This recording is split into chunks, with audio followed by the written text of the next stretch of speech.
اعوذ باللہ السمیع العلیم من الشیطان الرجیم من حمزہ ونفخہ ونفثہ بسم اللہ الرحمن الرحیم۔ السلام علیکم ورحمۃ اللہ وبرکاتہ۔ ایھا المستمعین الکرام،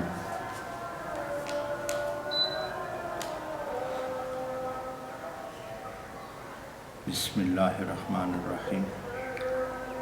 آمن الرسول بما انزل الیہ من ربہ والمؤمنون، ایمان رکھتے ہیں رسول بما انزل الیہ، جو اس کی طرف نازل کیا گیا ہے من ربہ، رب العالمین کی طرف سے، والمؤمنون، اور سب مومن بھی اس پر ایمان رکھتے ہیں، یعنی قرآن کریم پر۔ کل آمن باللہ وملائکتہ وکتبہ ورسولہ، یہ سب پر ایمان رکھتے ہیں، یہ جتنے ہیں مومنون، یہ سب اور رسول ایمان رکھتے ہیں رب العالمین پر اور ملائکہ کے اوپر، اور ان کتابوں جو ان کی طرف سے نازل ہوئے ہیں، ورسولہ، اور جتنے رسول آئے ہوئے ہیں اس پر بھی یہ مومنین اور یہ رسول یعنی محمد صلی اللہ علیہ وسلم، یہ سب اس پر ایمان لاتے ہیں۔ لا نفرق بین احد من رسولہ، ہم نہیں کرتے ہیں فرق کسی رسول کے بیچ میں، سب مانتے ہیں۔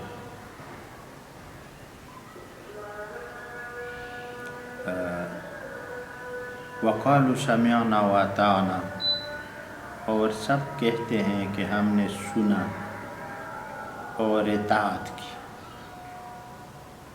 غفرانک ربنا، مغفرت کر رب العالمین ہم کو، وإلیک المصیر، اور آپ کی طرف ہمیں آنا ہے۔ انسان جتنا بھی بھاگ جائے، جتنا بھی بھاگو گے، جتنا بھی ظلم اور جھوٹ کے انتہا کرو گے یا کہو گے، بستی کے بستیاں برباد کرو گے، جتنا بھی آپ ظلم کریں گے، آپ دو چیزوں سے زندگی میں نہیں بچ سکتے۔ ایک بڑھاپا، اگر آپ زندہ ہیں تو آپ ضرور ان کو دیکھیں گے، ہاں، یا اور بات ہے کہ موت تجھے لے جائے یہ بڑھاپے سے پہلے دنیا اس بہت سارے حادثاتی موت ہوتے ہیں، یا اور کوئی بدنی نفسی بیماری کی وجہ سے موت آ جاتا ہے۔ لیکن اگر ایسا نہیں ہوا تو ان کو عمر میں بڑھاپا دیکھنا پڑے گا، یہ اٹل فیصلہ۔ اور اگر پہلے چلا گیا تو اس کا کوئی گارنٹی نہیں ہے، ایک ساتھ کی بھی ہماری گارنٹی نہیں ہے۔ اور دوسرا، موت سے نہیں بھاگ سکتا، ایک دن وہ تمہیں آ کے گرے گا، جب وہ آپ کو گر لے گا تو پھر آپ کو کہاں جانا ہوگا؟ موت تمہیں کہاں لے کے جاتا ہے؟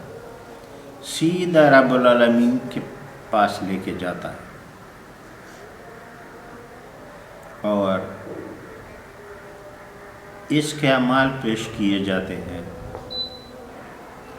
اگر نیک عمل ہے، یہ بڑا طویل بحث ہے لیکن ہم جلدی چھوٹا کر کے بولتے ہیں، تو وہ علین میں جمع کیا جاتا ہے، عالم برزخ میں، اور جو بد اعمال ہوتے ہیں وہ سجین میں جمع کیے جاتے ہیں، جتنے بھی روح ہوتے ہیں۔ بہرحال ہمیں جانا اسی کے پاس ہے، بالکل کوئی بھی قوم کسی بھی نسل سے جو بھی کہے، جو بھی دعوے کرے، اس کا ایک دن رب العالمین کے پاس جانے کا۔ لا یکلف نفسا الا وسعها، رب العالمین ایک نفس کو بھی اتنا مکلف نہیں کرتا ہے جو اس کے بس سے باہر ہو۔ بیماری لاتا ہے،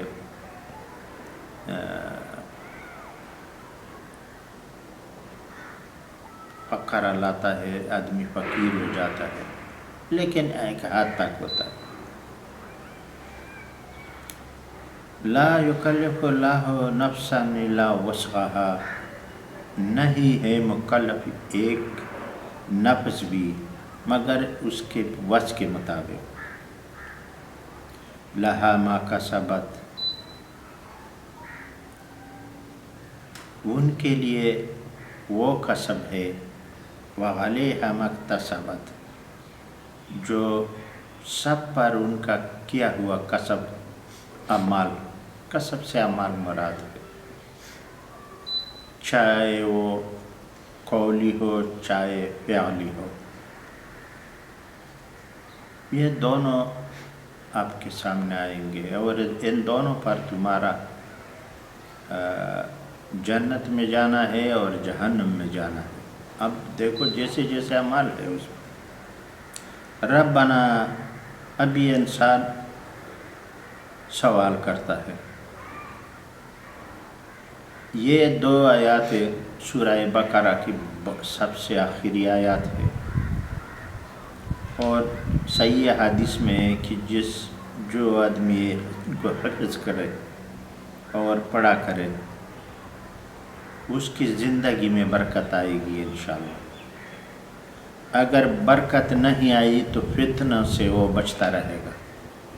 فتنہ بھی ایک بڑا عذاب ہے، ایک تکلیف، دونوں میں سے یا دونوں ان کو ملیں گی، فتنے سے بھی بچے گا اور رحمت بھی ہوگا۔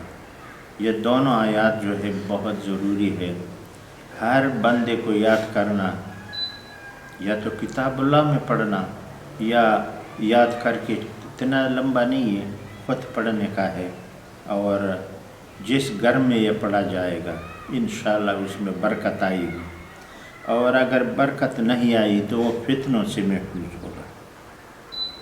اب انسان بہت زاری کرتا رہتا ہے، ربنا لا تؤاخذنا، اے ہمارے رب ہمیں مت پکڑو، ان نسینا، اگر ہم بھول جائے، اگر ہمارے سے بھول سے کوئی بدی ہو جائے یا کوئی دن میں ہم نقصان کر بیٹھے تو اس پر ہماری پکڑ نہ کرو۔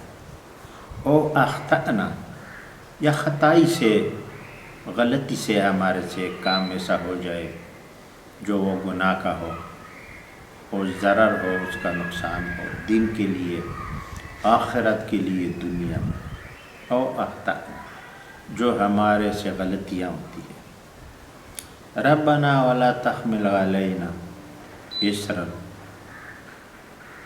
اے رب العالمین ہم پر وہ بوجھ مت ڈالے، اصرا کما حملتہ علی الذین من قبلنا، اس جیسے آپ نے بار کیا تھا بوجھ ان لوگوں پر جو ہمارے سے پہلے ہیں، گزرے ہوئے۔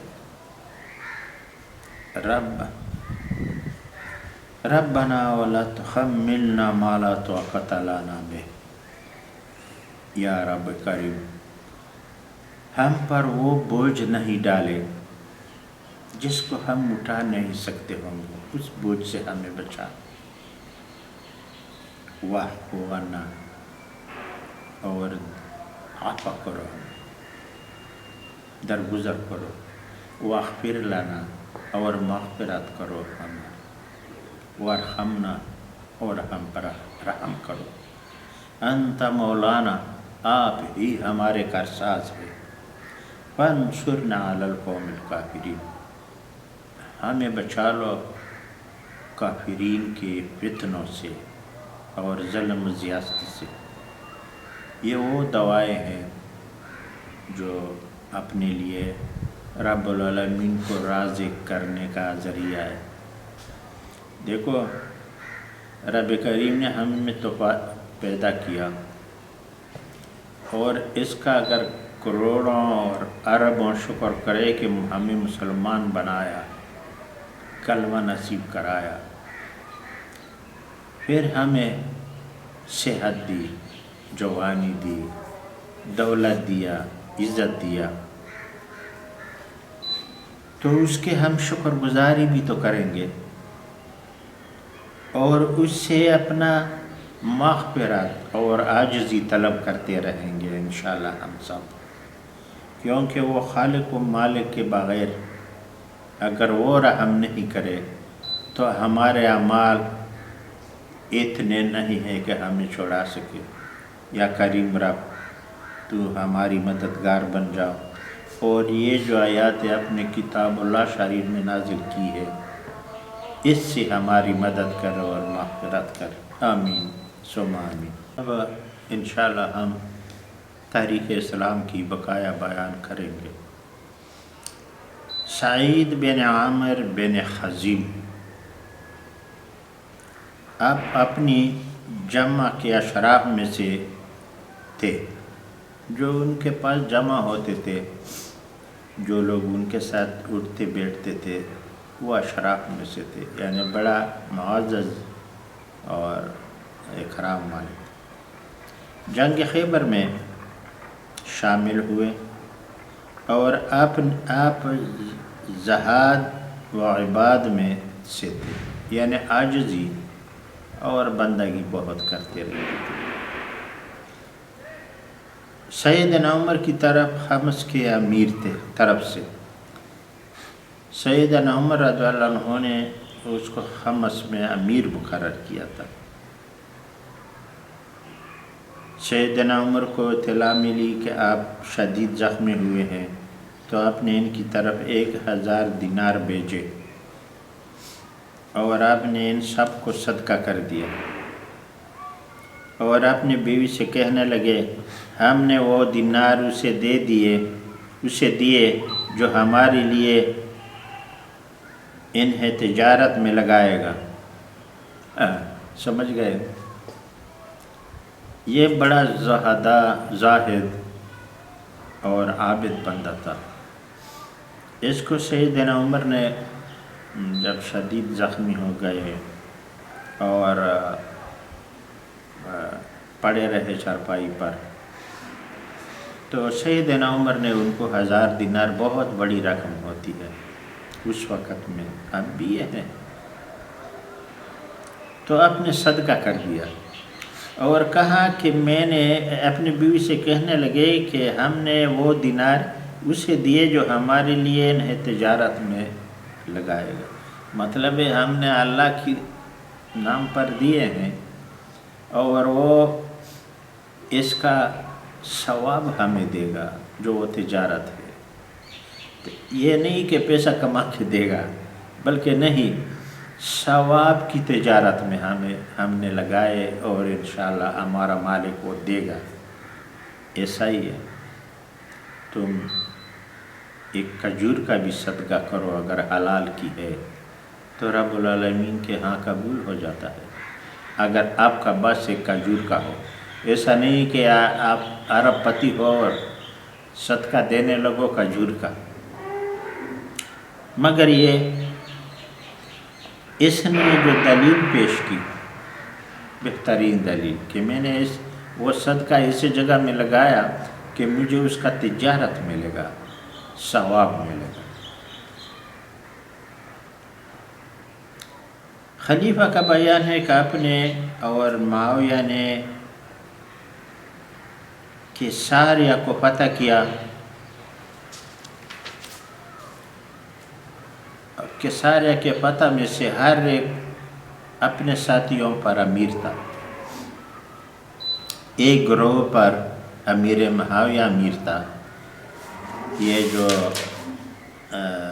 کیساریہ فتح ہوا، ایک شہر ہوگا، ایک قریہ ہوگی، علاقے تو بہت سارے ہیں، شام کے آلے دوالے اور عراق میں وغیرہ میں، حجاز ارض میں بہت سارے ہیں۔ یہ بھی دوسرا بندہ ابو سعید الفری اولین مہاجرین میں سے تھے، اور بدر میں اور اس کے بعد کے معرکوں میں شامل ہوئے، فیادی اور سخی اور شجاع تھے، بہت خیرات کرتے تھے، سخی بھی تھے، سخاوت بھی بہت تھی ان میں، اور شجاعت بھی تھی، بہادری بھی بہت تھی۔ آپ نے الجزیرہ کو فتح کیا، اور آپ پہلے شخص سے جو جنگ کرتے ہوئے رومیوں کے بڑے دروازے سے گزر گئے۔ ابو عبیدہ نے اپنے بعد آپ کو شام پر اپنا نائب مقرر کیا، اور سیدنا عمر رضی اللہ عنہ نے ان کا شام کا امیر قائم رکھا، یہاں تک کہ آپ 20 ہجری میں 60 سال کی عمر میں وفات پا گئے، یعنی یہ بھی 20 ہجری میں وفات کرنے والوں میں سے ہے۔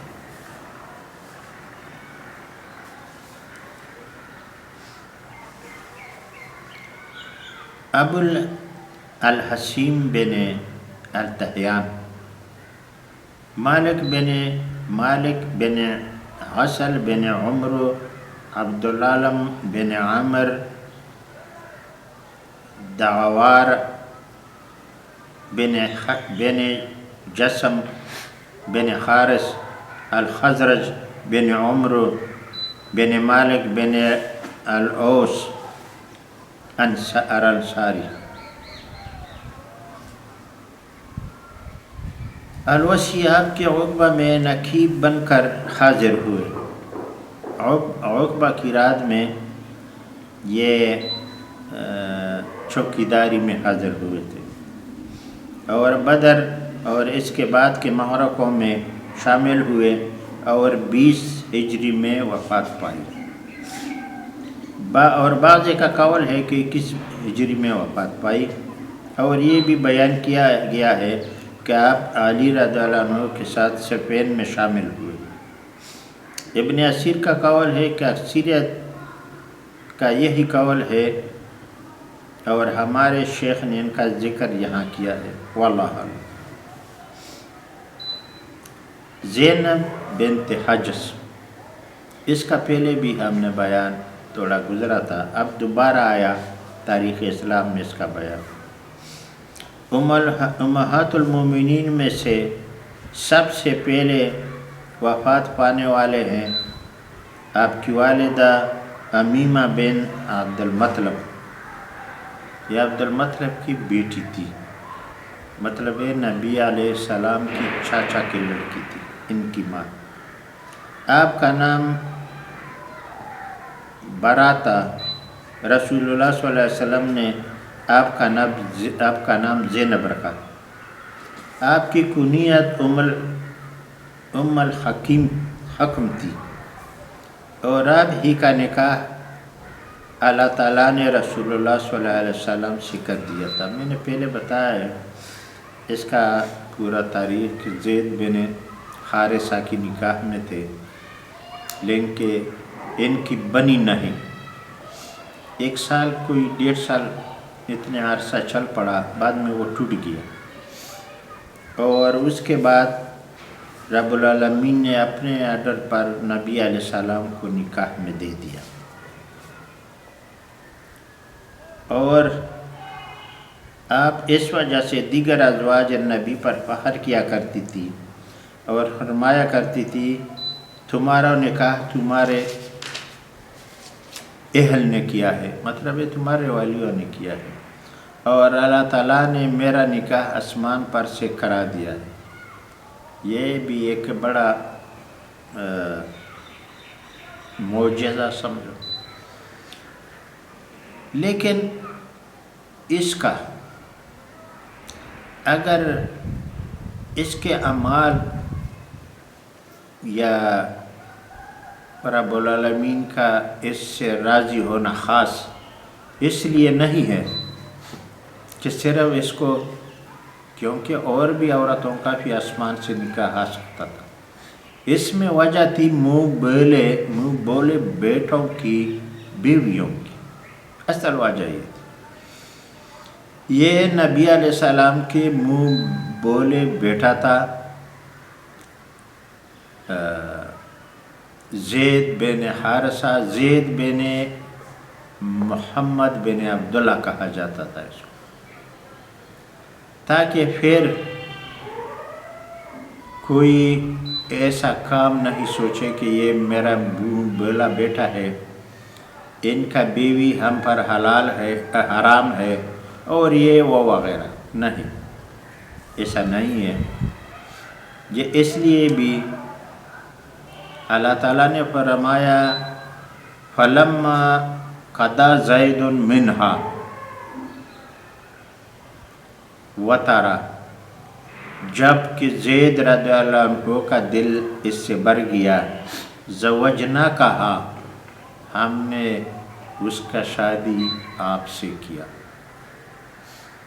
یہ اصل وجہ تھی منہ بولے بیٹے کی بیوی کے لیے، تاکہ کل یہ نہیں کہے کہ یہ ہم پر حرام ہے. میں بالکل حرام نہیں ہے، اور آئندہ بھی کوئی یہ نہیں کہے کہ یہ منہ بولا بیٹا یا بیٹی آدمی بنائے اور اپنے وہ گھر کا وارث سمجھے یا وارثہ ہو. ایسا نہیں ہے. دوسرا ایک خاص بات، نبی علیہ السلام جتنا قرآن اترا، سارے قرآن میں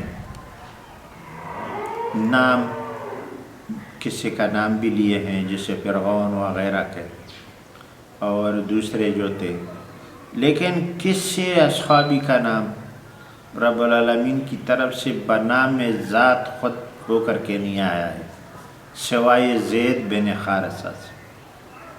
رب العالمین نے ان کا نام لیا ہے. سیدنا ابو بکر رضی اللہ عنہ کتنا معزز اصحاب کرام میں سے تھے، اور کتنے صدقے تھے اور جہاد کیے ہوئے تھے، اور نبی علیہ السلام کے سسر تھے، اور اس کے بعد بھی بہت سے اسلام میں لوگوں کی مدد کی تھی، لیکن ان کا نام کبھی نہیں آیا ہے. سیدنا عمر کا یا علی وغیرہ کا کسی کا بھی نام نہیں آیا ہے، سوائے اور بلکہ کسی کا بھی نہیں، سوائے زید رضی اللہ عنہ کا. ان کا نام فلما قضى زید، جب فیصلہ کیا زید نے، منہا اس بیوی سے، وطرا اور دل بھر گیا، زوجنا کہا، ہم نے ان کا نکاح تم سے کیا. اصل سبب وہ تھی نکاح کے، اس میں بزرگی تھی یا نہیں تھی زینب رضی اللہ عنہ میں، لیکن اصل جو سبب تھی، کیونکہ اگر سب سے بہتری سمجھ نبی علیہ السلام کی وجہ سے تھی، تو وہ ام المومنین عائشہ رضی اللہ عنہ، وہ باکرہ تھی، اس کا نکاح کسی سے نہیں ہوا تھا. یہ تو صبیہ تھی. صبیہ وہ ہوتا ہے جو پہلے سے ایک مرد کے ساتھ یا دو مرد یا تین یا 10 یا جو بھی اس کے ساتھ شادی کیا ہو. تو فضیلت تو سب سے زیادہ ام المومنین حضرت عائشہ رضی اللہ عنہ کو، مگر تھوڑا بات یہ اس کی بھی فضیلت تھی، لیکن اس کی فضیلت دوسرے یہ جو آیات، یہ جو تفصیل میں نے بیان کیا اس وجہ سے تھی، کیونکہ وہ قرآن میں تو آنے کا تھا. اگر بالفرض نبی علیہ السلام اس کو حدیث کی طرح سے لے لیتے تو ان میں پھر وہ ہوتا تھا، یہ ولی ہونا ضروری تھا. اس لیے براہ راست جب آسمان سے اس کا حکم آیا تو یہ ان کی اصل وجہ یہ جو منہ بولے بیٹے کی بیویوں کی وجہ سے تھا، ورنہ فضیلت تو سب کو معلوم ہے، ام المومنین عائشہ رضی اللہ عنہا کا ہے سب پر۔ ہاں، اور اس سے قبل آپ صلی اللہ علیہ وسلم کے غلام زید بن حارثہ کے پاس تھی، اور جب انہوں نے انہیں طلاق دے دی تو رسول صلی اللہ علیہ وسلم نے ان سے نکاح کر لیا۔ کہتے ہیں کہ یہ واقعہ 3 ہجری کا ہے، اور بعض کہتے ہیں کہ یہ 4 ہجری کا واقعہ، اور یہی زیادہ مشہور ہے۔ مطلب ہے کہ اور بعض کا قول 5 ہجری کا ہے، تو مشہور یہ 4 کا ہے، 4 کے آخر میں، اور 5 کے ابھی شروع نہیں ہوا تھا ہجری کے شروعات میں سے۔ آپ ہی عائشہ بنت صدیق کے ساتھ حسن و جمال اور مرتبہ میں مقابلہ کرتی تھی، اور آپ بڑی دیندار، پرہیزگار، عبادت گزار اور بہت صدقہ و خیرات کرنے والی تھی، اور اس کی طرف رسول صلی اللہ علیہ وسلم نے اپنے اس قول میں اشارہ کیا کہ تم میں سب سے پہلے مجھے وہ ملے گی جو تم میں سے لمبے ہاتھوں والی ہے۔ لمبی ہاتھوں والے مطلب ہے اس کے ہاتھ لمبے یہ نہیں تھے، خیرات و صدقات میں لمبے تھے، بہت دور دور تک پہنچاتے۔ صدقات تو ہاتھ سے ہی دیا جاتا ہے نا، اس کے لیے ایک مثال یہ بن گیا کہ وہ مطلب ہے کہ یار یہ ہاتھ تو بڑے مبارک ہاتھ ہے، یا تمہارے یہ ہاتھ صحیح نہیں ہے، کبھی اس سے اچھا کام نہیں ہوا، تو ہاتھوں کی طرف انسان اشارہ کرتا ہے۔ تو لمبے ہاتھوں سے مطلب زیادہ صدقات اور خیرات کرنے والی تھی۔ یہی صدقہ کے لحاظ سے، اور آپ ایک ماہر کاریگر عورت تھی، اور اپنے ہاتھوں سے کام کر کے فقراء پر صدقہ کرتی تھی۔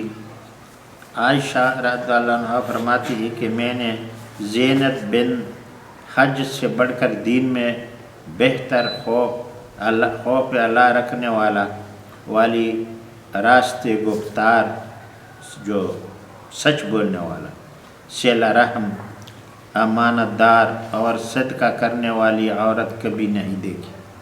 مطلب اس میں بہت خوبیاں تھے۔ آپ نے اور سودا نے حجۃ الوداع کے بعد کوئی حج نہیں کیا، کیونکہ نبی صلی اللہ علیہ وسلم نے اپنے ازواج سے فرمایا تھا کہ یہ حج ہے، پھر رکاوٹ ظاہر ہو جائے گی، مطلب یہ آپ پھر نہیں جا سکے گے۔ اور نبی صلی اللہ علیہ وسلم کی بقیہ ازواج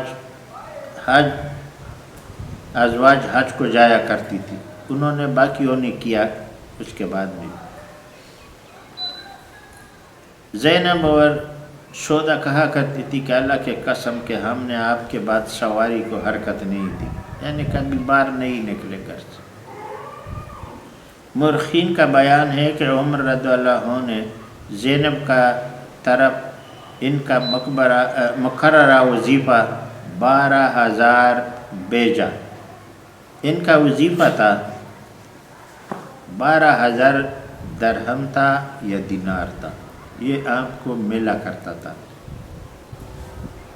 یہ خلافت سے ان کا حق تھا، یہ ازواج مطہرات تو ام المومنین ہیں۔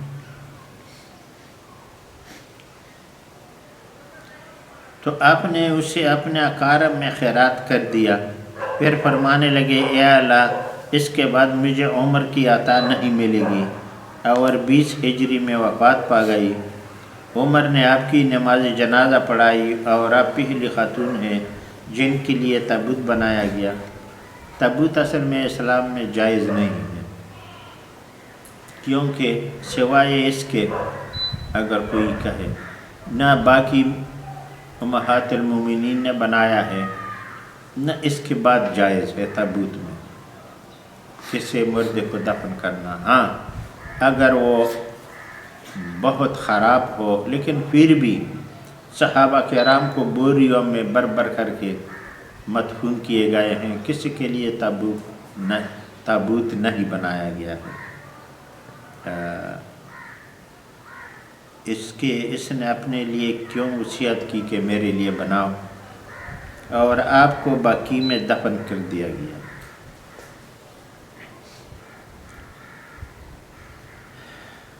رسول صلی اللہ علیہ وسلم کی پھوپھی صفیہ بن عبد المطلب، آپ زبیر بن العوام کی ماں اور حمزہ المقموم والعجل کی سکی ہمشیرہ تھی، اور ان کے والدہ حالہ بنت وہین بن عبد المناف بن زہرہ ہے۔ آپ کے اسلام کے بارے میں کوئی اختلاف نہیں پایا جاتا ہے۔ آپ جنگ احد میں شامل ہوئے اور اپنے بھائی حمزہ پر بہت عام کیا۔ یہ ان کی بہن تھی،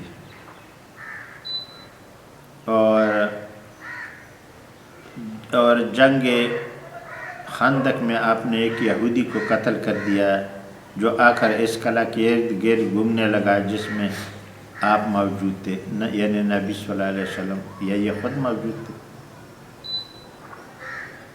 حسان کے قلعے پر چڑھنے لگا، آپ نے حسان سے فرمایا اتر کر اسے قتل کر دیجئے، مگر انہوں نے آپ کی بات نہیں مانی، تو آپ نے اس کے پاس جا کر اسے قتل کر دیا۔ پھر آپ نے فرمایا اس کے کپڑے اتار لو، اگر وہ مرد نہ ہوتا تو میں اس کے کپڑے اتار لیتی۔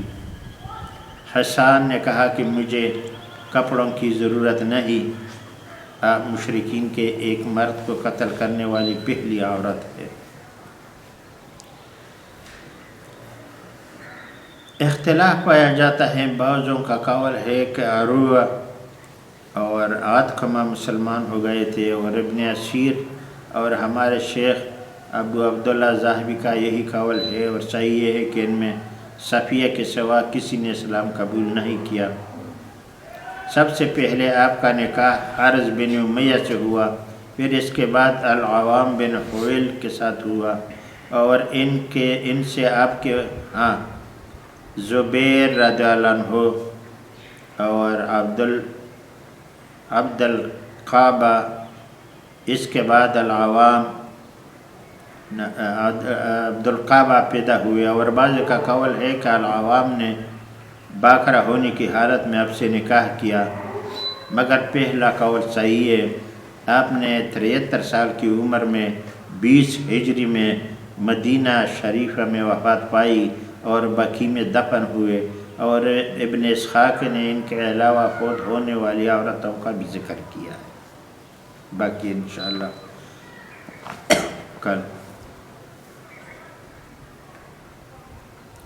ربنا ظلمنا انفسنا وان لم تغفر لنا وترحمنا لنكونن من الخاسرين ربنا ظلمنا انفسنا وان لم تغفر لنا وترحمنا لنكونن من الخاسرين ربنا لا تزغ قلوبنا بعد إذ هديتنا وهب لنا من لدنك رحمة إنك أنت الوهاب ربنا إنك جامع الناس ليوم لا ريب فيه إن الله لا يخلف الميعاد رب اجعلني مقيم الصلاة ومن ذريتي ربنا وتقبل دعاء ربنا اغفر لي ولوالدي وللمؤمنين يوم يقوم الحساب ربنا هب لنا من أزواجنا وذرياتنا قرة أعين وجعلنا للمتقين إماما اللهم اغفر لي ولوالدي وللمؤمنين والمؤمنات والمسلمين والمسلمات الأحياء منهم والأموات ربنا تقبل منا إنك السميع العليم وتب علينا إنك أنت التواب الرحيم